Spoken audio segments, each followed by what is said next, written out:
A man whose unique view of life has greatly influenced modern art. It all depends on how inspired I feel. Oh, I try to do big, simple designs. The more I look at it, the more I like it. I don't set out to be controversial.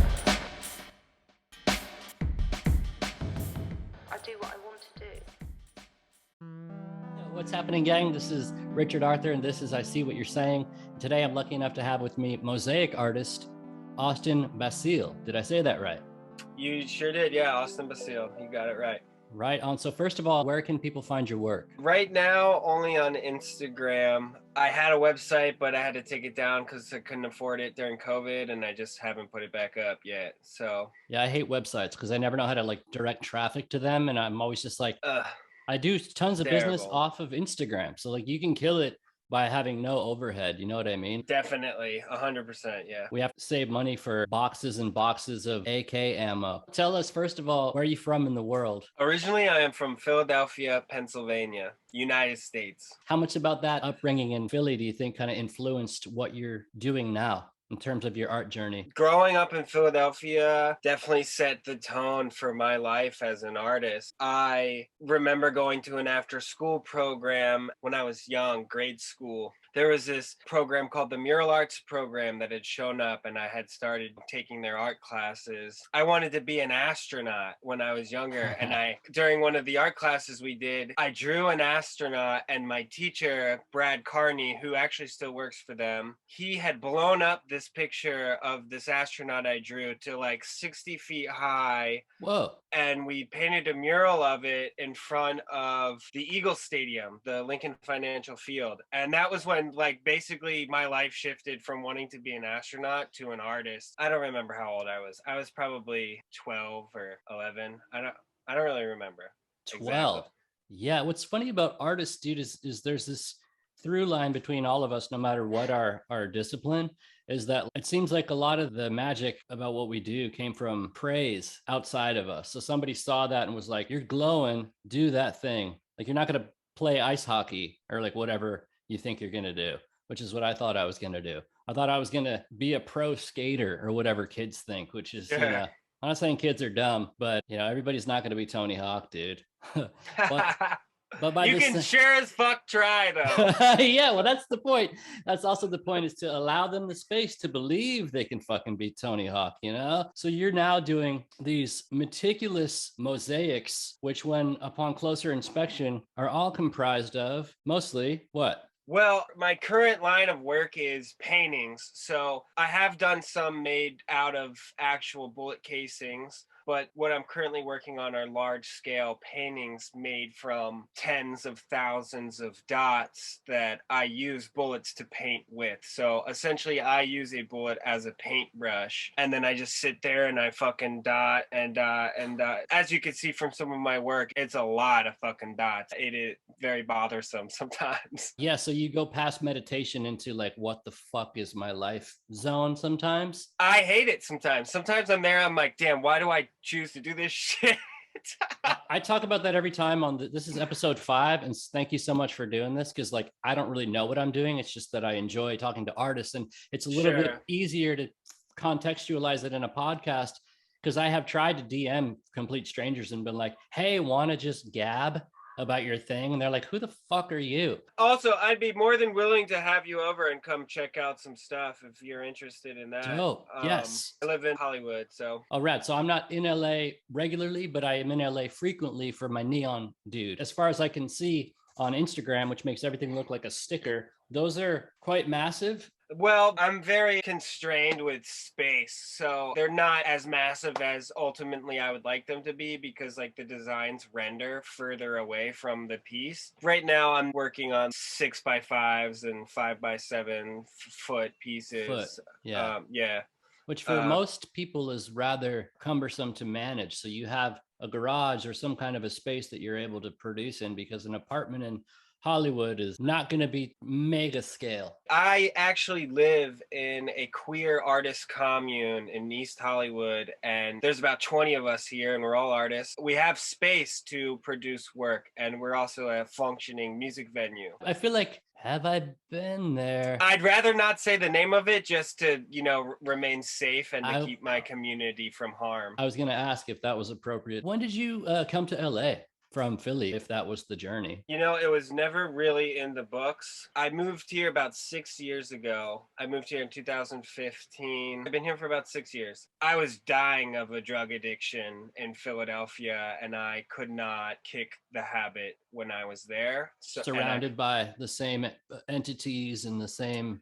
Yes, and I had bed bugs. I was like, it was fucked. I had a friend who lived out here who actually worked in a treatment facility, and he's like, look, we could get you out here ASAP. And that place ended up actually getting shut down by the FBI for insurance fraud, because like they stole my identity and gave me an insurance. I never had to pay anything for it, so ultimately I went for free, but they stole everyone's identity. It was kind of cool because like it saved my life, but also the person who started the treatment facility was a piece of shit. He's in prison for a long, long time. Jesus, dude. Well, the universe, as we would say in Southern California, totally stoked you out on wellness. How did you arrive at painting with bullets? Well, in 2017, I had gotten in a fight with somebody, and he had followed me and two of my friends home and tried to kill us, veered us off the road, started just screaming at us, and then pulled a gun out and shot at us. May I ask what neighborhood? Hollywood, right on the corner of Hollywood and Alexandria.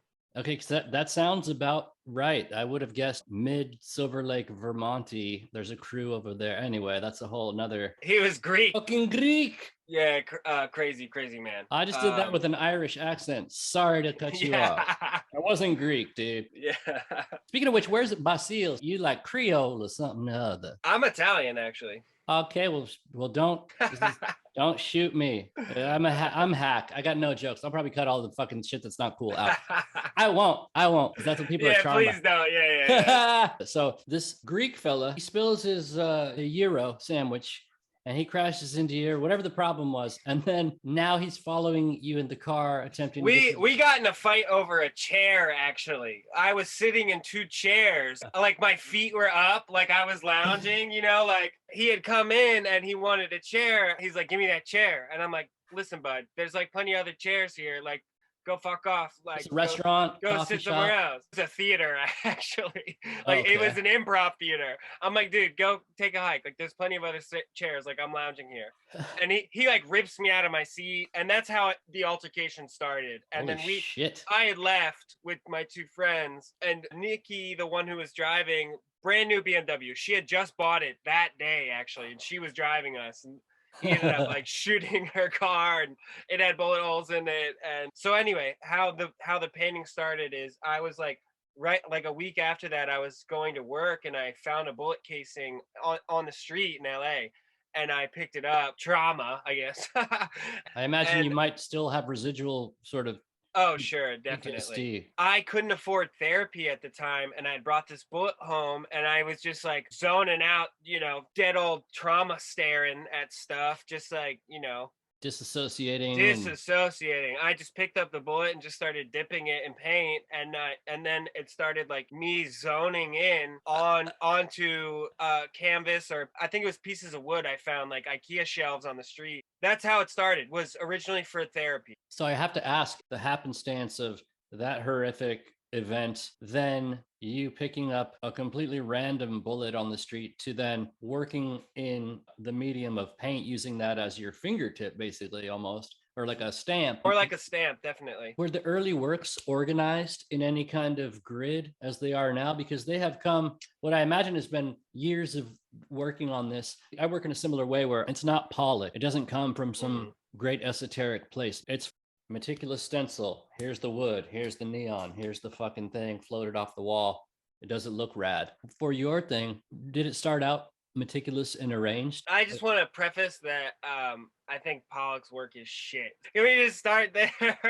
Like, the fuck? Thank you. I mean, thank you for sharing that. Yeah. Fuck him. And, fuck Van Gogh. fuck them all. Please support living artists. Whoever watches this shit, like, their work is garbage. There's plenty of people who are alive right now who are doing really cool shit, and fuck those guys. In obscurity, right? In relative Yeah. Oh, yeah. obscurity. And maybe, you know, I remember my grandmother took me to Van Gogh and I was like 12, and I go, I do eyes better. Like that was my whole take of the whole thing. Yeah, there's so much rad shit out there, and then there's a whole bunch of derivative horse fuck. It's not art. It can't even be quantified as art. But people that are doing hip hop Marilyn Monroe thing or whatever, the hip hop Mickey Mouse thing, and they're doing like sloppy. I don't even want to mention that stuff. Sure. Yeah. I know what you mean. I struggle with that, dude, because I'm doing what could be construed as pop, because I'm picking relatively iconic faces. Very iconic. I feel some shame about that, dude, which is why, like, the next head that I'm doing, I didn't do it for a long time because it's someone that gets overdone, but it's part of my truth. So I'm going to do it because my new goal is to paint as though you had $5 billion in the bank.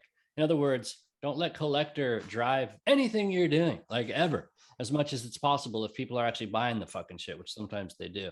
I actually lose a lot of interest when I get commissioned pieces. Loses all like flavor for me and love. Like Stops glowing. Yeah, I'm like, fuck. Like it sucks having to put monetary value to something that fills my heart and my soul, you know? I'd love to do, like, I grew up painting murals, and ultimately I would love to establish my work for free through murals, like let it be a public display of this. But going back to your original question about was there any form or rhythm to the like original pieces of the painting? Not really. It had started with me doing some measurements and doing like rough. After this, I will share with you like the very first painting in the series, and please. Then we could like show the one that's up. Like it has definitely grown and evolved over the years, because now I actually use the app Citizen to find shootings in LA, and I go to the crime scene to find bullet shells, and then I paint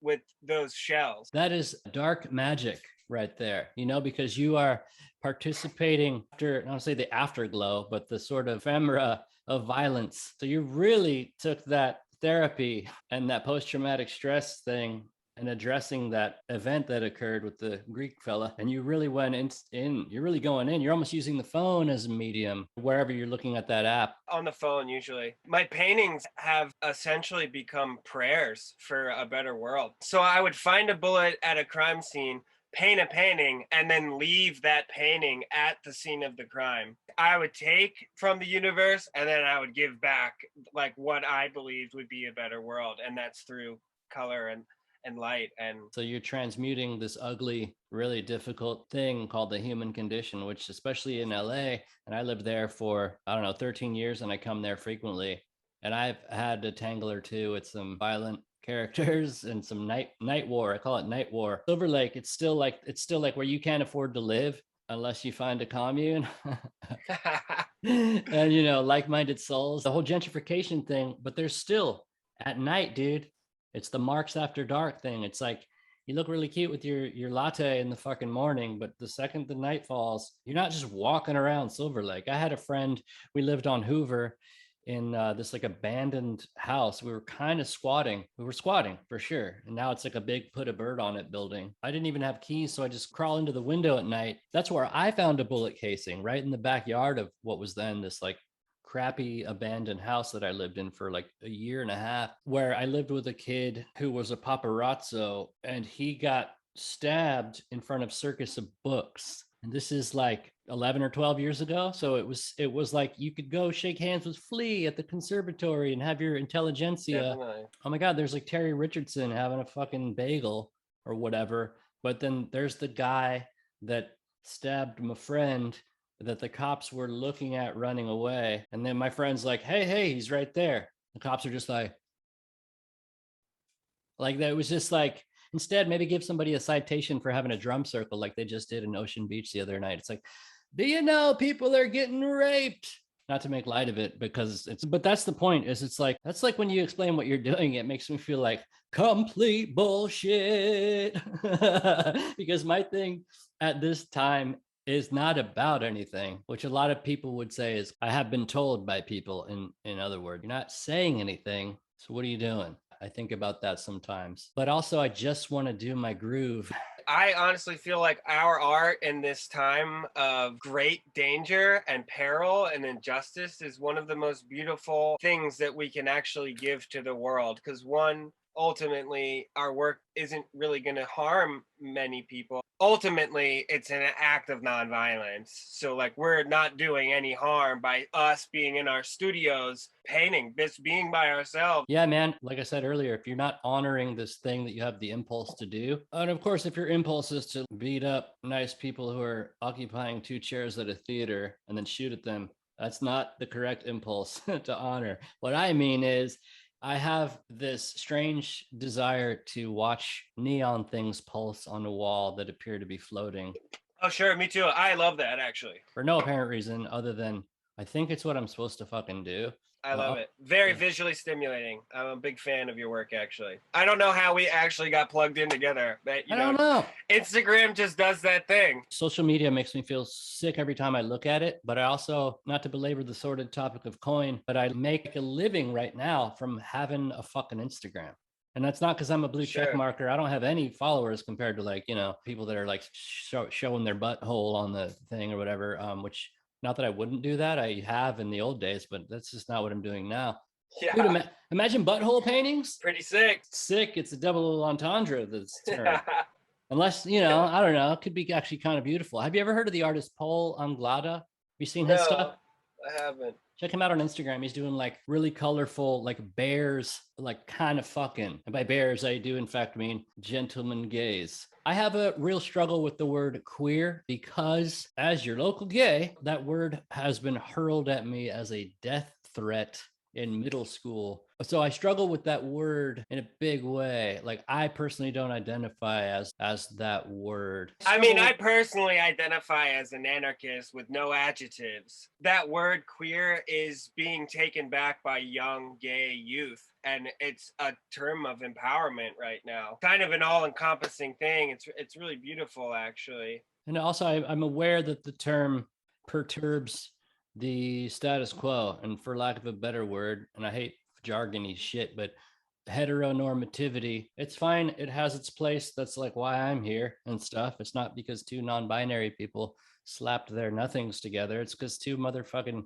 straightos fucked in Oceanside in the 80s, and then here comes old Richie to make his bizarre take on life and stuff. Definitely. Do you have any artists that you don't fucking hate? Pollock, Dive on a Knife, Mark Rothko, I'm sorry you slashed your arms to the bone. Who are you looking at, or who have you looked at?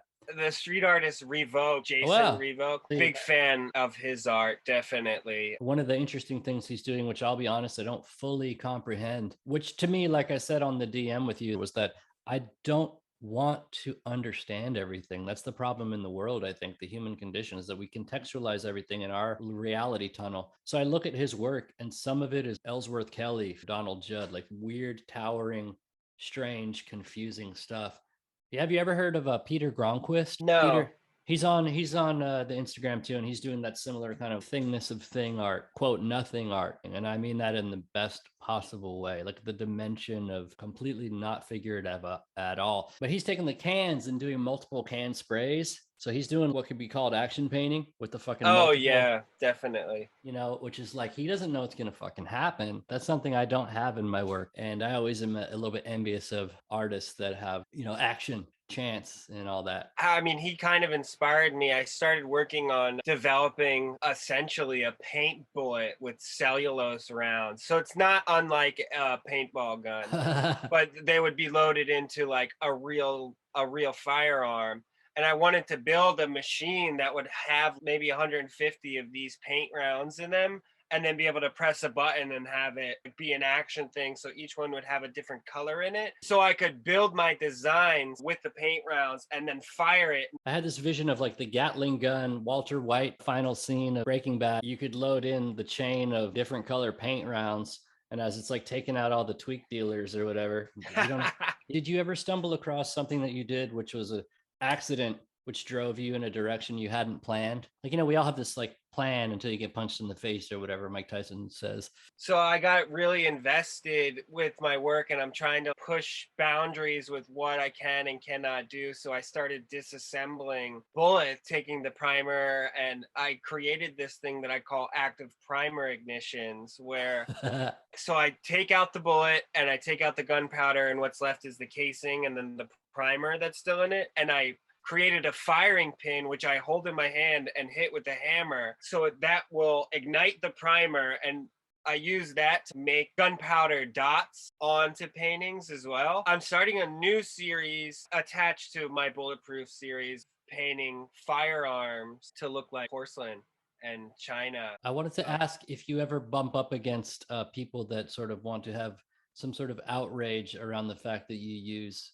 ammunition or bullets or guns. Do you ever get a DM like, how dare you? If you ever show the work publicly, do people, it seems like people in LA would go one of two ways in terms of looking at the stuff. They would get it. I wanted to talk to you about this interesting thing that happened to me. I was in London or Brighton 1,000 years ago, and it was during the time when a lot of school shootings were heavy in the news. I was in Brighton, we were having drinks in a pub, and this kid that I know was like, are you scared to go back to the US? And I was like, what are you talking about? Like, I live in California. It's like surfing here. You know, I live in this really rarefied, kind of beautiful reality tunnel, which I know isn't common. So he goes, like, all the guns and stuff. I go, it's not really happening on every single street corner. I probably had a similar, this is going to sound weird, but like a liberal city narrative around guns. And it wasn't until I grew pot and I was asked to guard a grow with a Mossberg. I was alone for 2 weeks and I was told to shoot whoever showed up. That's pretty terrifying. Had I had someone climb through the window, I probably would have just, I mean, you know, like I'd never have, I've shot a gun, but I've never shot at a human being or an animal. I'm also fucking vegan. So I really think that would be against my instinct, you know? Like the time we smashed a rattlesnake's head because it was going to bite us at a campground, and I felt really I felt real sick to my stomach, and then we ended up eating the rattlesnake.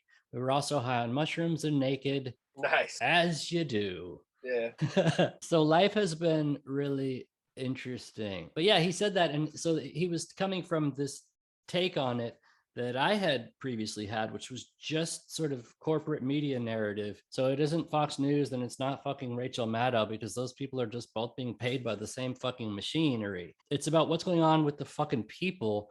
Let's hear the people. Really love what you said about kind of transposing the terror, an incident you find on Citizen, and through whatever means you're able to do, turning it into something that isn't furthering the ugliness of the thing, because Lord knows LA can be a real gray nightmare of a place to be, because I know, because I come there a lot. Definitely. Yeah, I've also tried to donate a lot of the proceeds I've made from my work to victims of mass shootings here, as well as connecting to nonprofit organizations. One in particular, Gun Bail, is an organization out of Baltimore that if you have an unregistered firearm and your friend or brother or family member or whoever is in prison for a nonviolent crime, you could turn in your gun to Gun Bail and they will pay his bail to get out of prison. I've gotten connected to a lot of different organizations and stuff through my work, which has been really beautiful. On the personal level of street violence and the national level of mass shootings and white terrorism, like my paintings are a faceless victimhood and a joyful cry for change. Yeah. Well, I'll put links to that organization and any others you want to encourage. Like the podcast is rather small at this time, but maybe one day soon it will not be. And oh, sure. Definitely. I was just telling you, just like elaborate more on things that, you know, I've connected with through my bullet paintings. I really do consider myself a modern day conflict painter. I don't paint landscapes or figures even. My work is very detail oriented designs that ultimately stem from fabric designs, because I'd like to elaborate that gun violence is ultimately woven into the fabric of American nature and our culture and society. It came from like me just doing dots to me like weaving, like I weave my paintings with acrylic paint, and inspiration. That'd be fascinating to see. People always tell me to do this, like, "Hey, show a time lapse," and I'm like, "That's not really what I don't really want to." But that would be really cool to see. I've tried. It's pretty difficult being a one-man show. Yeah, dude. Everything I do is all the fuck me. I do the theme music for this goddamn show. I just do it all, man. I want to make sure if I'm not spreading thin, if I'm doing a lot, I want to kick the fuck ass at every little weird intrigue that I have. Definitely. Oh yeah, I'm the same way. But what happens is once I get really good at something, I'll be like, all right, I'm good at this now, and I'll never pick it back up. Oh, because now it's well-worn territory and you don't want to be old hat at any fucking thing you do. I'm like, all right, I'm good at this. I'm going to try something I'm terrible at now. So, well, that's cool. It's like if I became a rapper or something. Well, Yeah. I'm actually pretty good at rapping. That's not even, I almost was going to be a rapper in my early days, but thank God I just didn't. I'm not mean enough. I'm little. I wanted to ask you if you will ever do any sort of figurative thing using the dots, or would that be kind of... I have seen some artists do like mosaic paintings.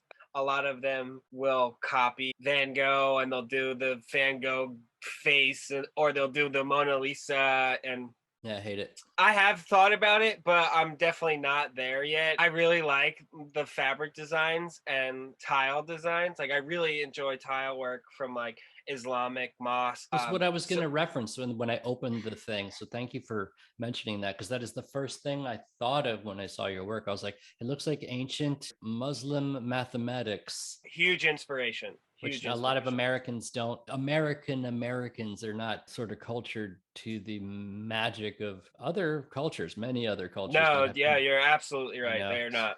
So and it's a damn shame. Unless you get it on special at the fucking Target or wherever things, everything becomes this weird pastiche of nobody knows the origins of anything. I go to the fucking Target and they're playing this music that sounds like an alarm clock. The lyrics are like, just get in my bed tonight, or like whatever the fuck they're saying.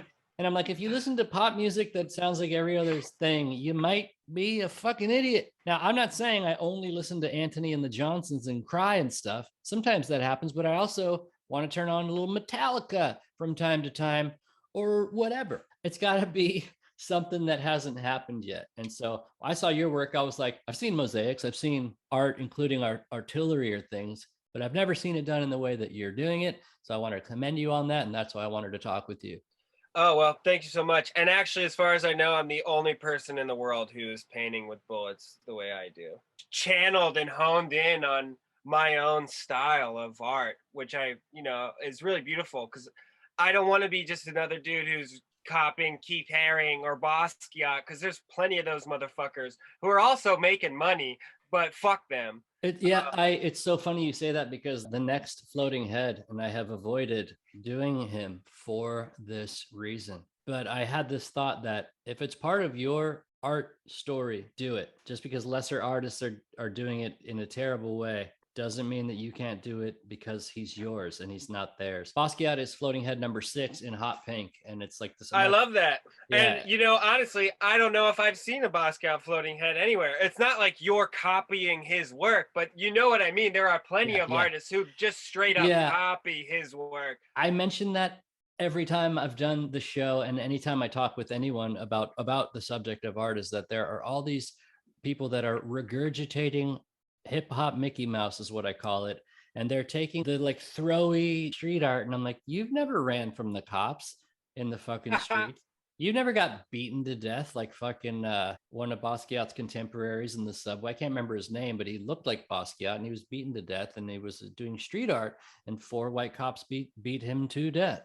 And so people that are doing these like cute little throwies, like these little Mr. Brainwash pussy non-art things, and appear to be doing really well, at least in terms of like their 15,000 followers and the prints and whatever the fuck they're doing, that's not art. They're not reinventing the language. So for you to be doing what you're doing, and any of us, is the aim for me. I'm not going to say what other people should do, but the shit I dig is people that are doing something in such a way as I have not yet seen. Then the challenge becomes, how do I reinvent my own visual language once I have gotten my thing? So now I have my floating heads. Sure. And I can do them different every time, but it's like a Warhol silkscreen at this point. There are 5 of them now. I got to get weirder with the subject matter. Side note, I've talked about this on the show. I wanted to do fluorescent green Al Jolson in blackface, and I couldn't get out of my head for 2 weeks, and it got replaced. Usually things are in there in like a roster. So Al Jolson is like still in there. I wanted to do hot pink Hitler. And it's like, well, why? I think I want to do those things because you're not supposed to. Controversy sells. And that's it. Like it doesn't have it. But then I think that's kind of low and it's not my truth. And I don't really know if I want to like live with Hitler for 4 weeks and then house him in, I don't know if I want to let him live. Maybe I want to let James Baldwin live or fucking Miles Davis. So for me, it's interesting because I sort of took narrative out in terms of these early floating heads so that there's not, are you getting a haunted poster over there? Yeah, I'm going to actually put this on the street. Nice. I don't want to take up your whole night, but I just would like to say that I also haven't seen anyone doing what you're doing, and I also really appreciate it very much. Very beautiful. Thank you. I love neon lights, and your portraits are pretty spot on, actually. Those are all done with spray paint? They're spray paint and house paint and a little bit of acrylic. Like I use the good expensive shit for the highlights, just a white. Okay, so you are using a brush. Yeah, I use a brush. The only thing that's spray paint is the meticulously cut million trillion slices of stencil. So I was never very great at being a draftsman. I could really paint like a motherfucker. I could render in charcoal really exquisitely, but there was never a lot of really solid architecture under it. So I took to doing stencils because I was doing live shows in San Diego and I really had never painted large. So I figured out some way to blow it up at Kinko's a million years ago. And it was really rudimentary back then. But then I realized I had to kind of, if I was going to do stencils at all, it needed to go really beyond. You can't see where it connects. So when you're looking at it, my aim is for you to not see the stencil, to not see the fine art, to not see the... I didn't even know they were stencils. Yeah, they are really, I don't know how many cuts because it would be preposterous to count, but it's got to be like 3,000 cuts for a 5-foot stencil that is, if they have wrinkles, forget about it. Marcel, with like an X-Acto blade, you're just sitting there hours on end. Mm-hmm. Yeah. Oh, yeah. And believe it or not, that takes 3 days of 14 hours to complete one, which doesn't really sound that long, but it That's feels, a long time. It makes my fingers hurt real, like it hurts like it fucking takes that long. Last 2 questions. What is your strongest work? My strongest work? It's a weird question. A lot of people have a tough time with that question.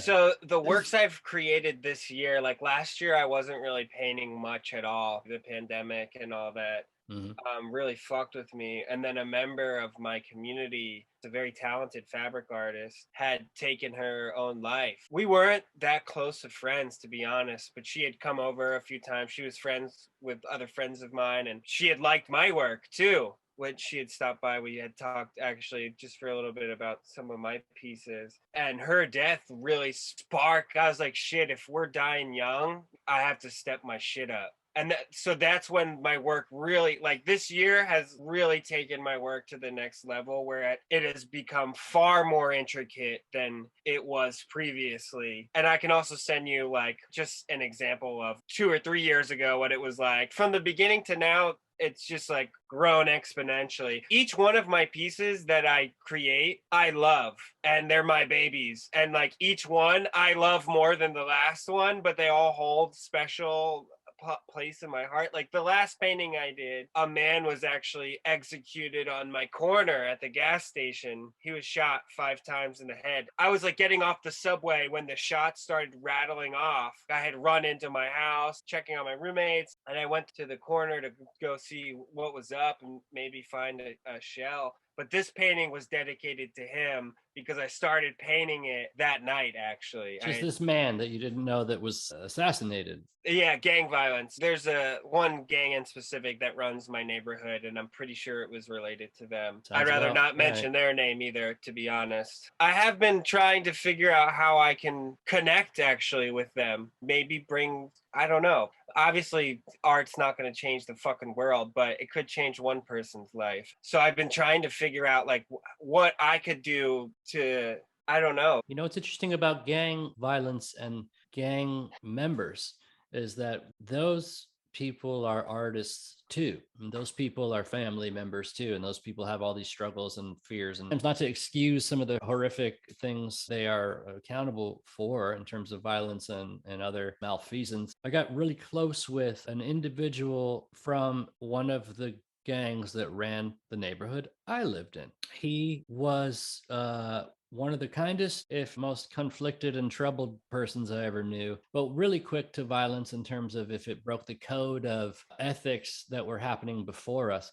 Also, I noticed with gang violence, it happens to be between sales of drugs on particular corners. So that if you were selling maybe meth on the corner that you're talking about, then you would be targeted as a problem. But they're not just like accosting citizens for the most part. Sure. Also, he gave me the first walls I ever did in LA, and he told me his secret name, and it wasn't a Mormon secret name. It was like, this is the name you say on the street if someone rolls up to you with a bike lock because you're painting on this wall.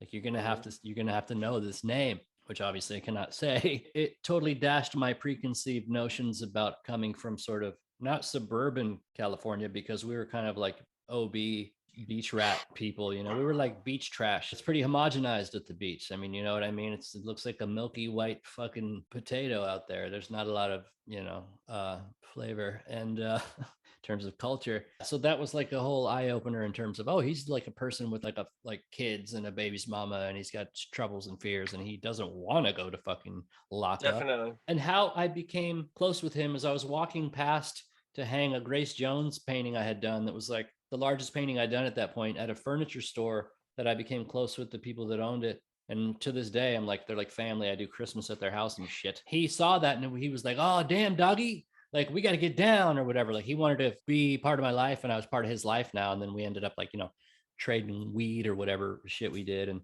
I'd give him cans if he didn't have cans, and he'd give me walls and tell me the secret name and then not get my face smashed in with a bike lock. Yeah, nice. Yeah, but which worked because the guy rolled up on me on that wall and was like, he was like asking me like what the fuck I was doing on that wall. And I had to drop the name. Yeah. And this tooth didn't get broken because I can tell you it did get broken 20 years before that when I was making wisecracks to Vato and Doyle Park. I'll tell you that story later, though. I was less charming back then, maybe. The gang in my neighborhood, actually, I did a lot of research on them. They're on the FBI's top 10 most dangerous gangs in the country since like the early 90s, and they deal in firearms, drugs, and sex trafficking through the encampments usually. So they'll sell homeless people. Jesus. Yeah. Another thing to realize is that they are also my neighbors and my community members. Like, we live together really here. Yeah, it's really interesting how the code of conduct in terms of that rather nefarious goings on of that world, and then they're just nice kind of normal people. It's almost like mafiosi or something, if that's a word. Mafia dudes, they got fucking the daughter with MS and they got to deal with the the wife but then there's these horrific lapses in ethics that go on. The only experience I have in any kind of thing close to that was when we grew pot when it wasn't legal yet. There were shootings and there was weird shit. Without going into any of that, it was this creepy cash business world, and there were ethics, there were codes of ethics you didn't break. But it seems like some of those gangs, there is no sort of code of ethics, as it were. It's just like, let's exploit the most vulnerable, which brings me back to your work being really powerful in that way, because it's like you're actually saying something. Makes me feel like I'm doing nothing. So that's important. I think there should be work that is powerful for real, and not just powerful because I plug it in or whatever. Last question for you, young artists who are looking at your stuff and saying, hey, how can I do my thing? Especially young, maybe queer artists who feel cast aside and they're in the mean world now. And your art is more important than you will ever know. Steal fucking paint supplies from Home Depot, You can always find canvas on the street. People are constantly throwing away canvases. Look on trash night, go to fucking dormitories. People who are moving out, apartment complexes are constantly throwing away free art supplies. Getting into more expensive art supplies really sucks, honestly. So I try to keep it as cheap as possible. I have to like wait between projects because I have to pay my wood guy handsomely because I want to honor him because he's been part of my visual language for as long as I've made wood things that aren't shaped like a square, you know? Oh, definitely. What does he use? A CNC? No, he is old the fuck school, dude. He was trained by his dad, who was trained by freaking Jesus or something. I mean, he's like, Nice. and I go to him and he's just smoking cigarettes and he's like the garage looks like a hoarder. Like he can't even find his scroll saw. It's like over underneath a dead cat and he is the top man, dude. And so I want to pay him really more than he'd like because I want him to want to do it. And I also want to like honor the power that I couldn't have like without him. So yeah, in terms of expensive supplies, gone are the days when I just would. I'm all for paying people what they're worth for their work if they help me 100%. That wasn't what I was referring to. No, I fucking know. Art supplies. Because dude, I also get like little pieces of paper at Target for 30 cents, and then I charge $400 a drawing, which I'm left. Sure, yeah.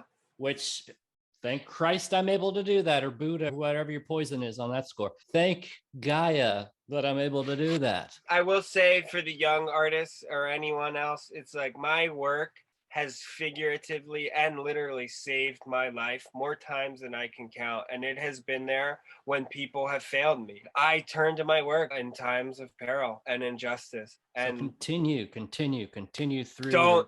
Don't ever stop.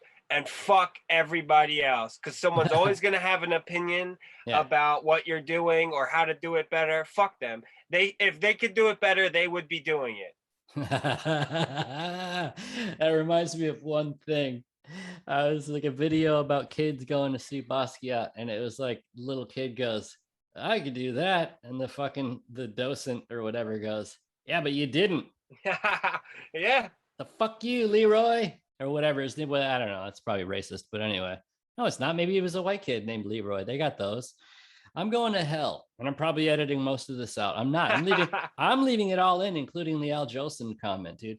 Well, anyway, man, I'm really stoked to meet you, and thank you so much. Yeah, likewise, Richard. Thank you so much for having me on. I really appreciate it. I don't get the chance to actually talk about my work much. Very isolated in my production and my work. Social media also helps with that isolation. Yeah, as long as you're not watching like cute dog videos. Mostly I'm watching 3D printed gun videos. They've become very, very, very intricate. This is maybe our last question. So the last question, I'm going to do an additional question. Are you pro or anti-gun? I am anti-gun violence, but I am pro-gun. Most people, at least here in the States, especially those people who are, I don't really know how to properly explain this, but I believe that most oppressed people here should own weapons because most of the bad people here have them. Fucking A. I believe Black and Indigenous people should have guns and be armed. I believe brown people and immigrants should be armed and have a way to protect themselves and their communities. And I am 100%. The police don't keep us safe, and it is up to us to protect our loved ones in our communities with the constant threat of violence towards those communities. I'm 100% for that. Learn how to use them correctly, learn proper safety. Yeah. And don't take antidepressants. As my grandma says, if I didn't laugh, I'd cry. Or if I had a brain, I'd be dangerous. It's another Margie Campbellism. I got to call that son of a gun. Anyways, thank you so much for doing this. Please do this show again at some point. Sure, definitely. Right on. Well, I've had a lot of people pass on doing the show because they just don't have time or they don't know what. So it's not that easy to coordinate. So I appreciate it. But anyway, I'll let you go. So also too, please send me the link to that organization you were talking about. Once again, where can people see your work? I just made a new art Instagram @_a.basile. Also @Squid Trash is just like now my regular account, but they can find my art account through Squid Trash. But you can put both of them if you'd like. Okay. So But as of right now, that's the only place I currently have any of my work up. right on. You should check out my friend Dirt Squid on Dirt Squid, nice. yeah, but it's Squid without a U, so it's just Dirt Squid. And he just got in a horrific motorcycle accident, but he's okay.